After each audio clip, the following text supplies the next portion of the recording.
এদেশের গণমানুষের দল, বাংলাদেশের পক্ষের দল একমাত্র বাংলাদেশ জাতীয়তাবাদী দল।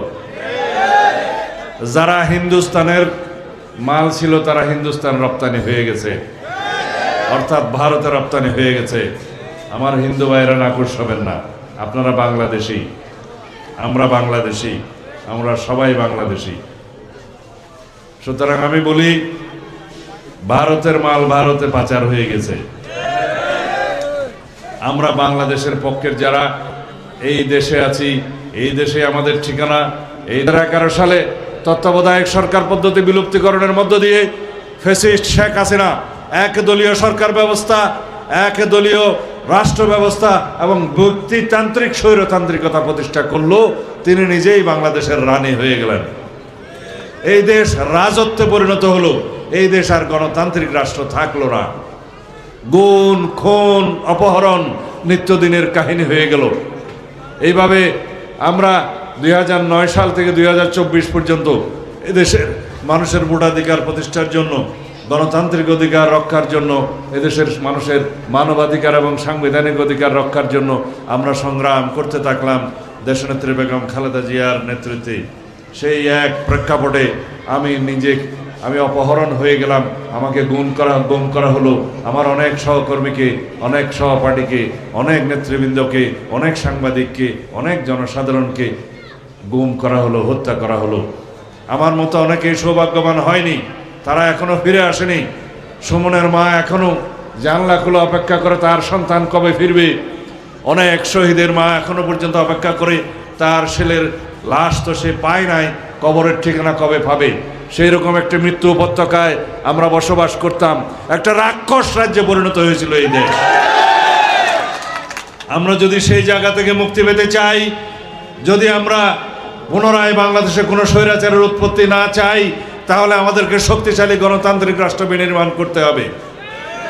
সেই প্রতিশ্রুতি দিয়ে আমরা 31 দফা কর্মসূচি প্রণয়ন করেছি। সেই 31 দফা কর্মসূচির পরে আমরা এখন একটি করে প্রত্যেকটি সেক্ষেত্রে আমরা কর্মসূচি এমনভাবে প্রণয়ন করছি, এমনভাবে প্রকল্প প্রণয়ন করছি, এমনভাবে ইশতেহার প্রণয়ন করছি যাতে বাংলাদেশের সকল মানুষ, নারী, পুরুষ, বৃদ্ধ, মহিলা, শিশু সকলের জন্য যেন আমরা সুযোগ সৃষ্টি করতে পারি। সেইভাবে আমরা বলছি, আমরা দরিদ্র ফ্যামিলির জন্য ফ্যামিলি কার্ড দেব। যে ফ্যামিলি কার্ডের মালিক হবে সেই পরিবারের মহিলা যিনি প্রধানকর্ত্রী, তিনি পাবেন মর্যাদা, তিনি পাবেন নিরাপত্তা, তিনি পাবেন আর্থিক সক্ষমতা এবং তার সেই সক্ষমতার ফলে ছেলে মেয়েদেরকে, সন্তানদেরকে শিক্ষিত করতে পারবেন, দেশের সম্পদ হিসাবে গড়ে তুলবেন। আমরা বলেছি স্বাস্থ্য কার্ড দেব সবার জন্য, যাতে এই দেশের কোনো নাগরিক বিনা চিকিৎসায় মৃত্যুবরণ না করে। সেজন্য সবার কাছে স্বাস্থ্য কার্ড থাকবে, চিকিৎসা পেতে এবং সরকারি চিকিৎসালয় চিকিৎসা দিতে বাধ্য থাকবে। যেটা বলেছি, যারা শিক্ষিত বেকার তাদের জন্য নির্দিষ্ট সময়ের জন্য আমরা বেকার ভাতা প্রদান করব। তারপরে তার কর্মসংস্থান হবে, এরপরে সে সক্ষম হবে নিজের রুজি নিজে করবে। এই বেকার ভাতা প্রদান করার নিয়মটা আমরা প্রথম চালু করব ঘোষণা করেছি। অনেকে বলল এটা কি সম্ভব? কেন সম্ভব নয়? আমাদের দেশের শত নয়, হাজার হাজার কোটি টাকা বিদেশে পাচার করে দিয়েছে আওয়ামী লীগের সময়। অথচ এই বেকার ভাতা প্রদানের জন্য আমরা দেখেছি 5,000 থেকে 10,000 কোটি টাকার বেশি লাগে না। শেখ হাসিনার 15 বছরের দুঃশাসনে 29,25,000 কোটি টাকা বিদেশে পাচার হয়েছে। যেই পরিমাণ ব্যাংক লোন তসরুপ করা হয়েছে, সেই পরিমাণ ব্যাংক লোন দিয়ে নাকি 24টা পদ্মা সেতু করা যেত। তারা এই রাষ্ট্রের জনগণের অর্থ পাচার করেছে যে পরিমাণে এই রাষ্ট্র টিকে থাকার কথা না। আজকে ব্যাংকিং সেক্টর দেউলিয়া হয়ে গেছে, নন ব্যাংকিং ফিনান্সিয়াল সেক্টর যেগুলো বলে দেউলিয়া হয়ে গিয়েছে। বাংলাদেশের অর্থনৈতিক মেরুদণ্ড ভেঙে দিয়েছে শেখ হাসিনা। আর বেকারদের জন্য 10,000 কোটি আমরা দিতে পারবো না? এটা কথা হলো? দরকার হলে 20,000 কোটি টাকা দেওয়া হবে বেকারদের জন্য।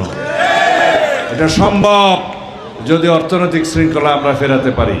যে শিক্ষা ব্যবস্থার কথা বললাম, যে স্বাস্থ্য ব্যবস্থার কথা বললাম, এবং ফ্যামিলি কার্ডের কথা বললাম, কৃষক কার্ডের কথা বললাম, আমরা হিসাব করে দেখেছি শেখ হাসিনা 1 বছরে যে পরিমাণ অর্থ পাচার করেছে সেই পরিমাণ অর্থ 1 বছরে আমাদের লাগে না।